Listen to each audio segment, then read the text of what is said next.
ఈ నెల 29, 30, 31న వైకుంఠ ఏకాదశి అనే పండగ వస్తుంది. అసలు ఈ వైకుంఠ ఏకాదశి అనేది ఎందుకు జరుపుకుంటారో, ఈ పండగ వెనకాల ఉన్న కథ ఏంటంటారు?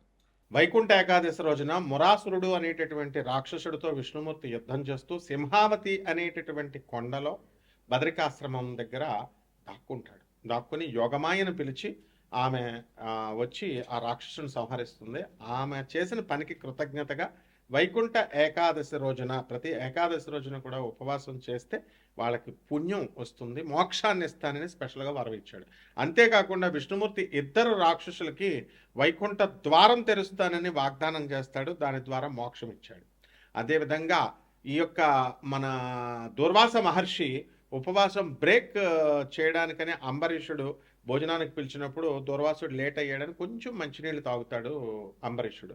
అప్పుడు దూర్వాసుడు కోపగించి ఇతన్ని చంపబోతుంటే శ్రీ మహావిష్ణువు సుదర్శన చక్రం విసురుతాడు. అది తరిమి తరిమి కొడుతుంది దూర్వాసుడిని.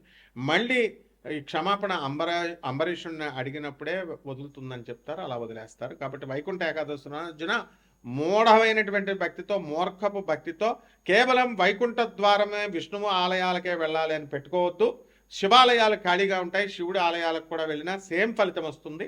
రామాలయాలు, కృష్ణాలయాలు ఖాళీగా ఉంటాయి. కేవలం తిరుపతి వెళ్ళాలని పెట్టుకుని అక్కడ రద్దీని పెంచకండి.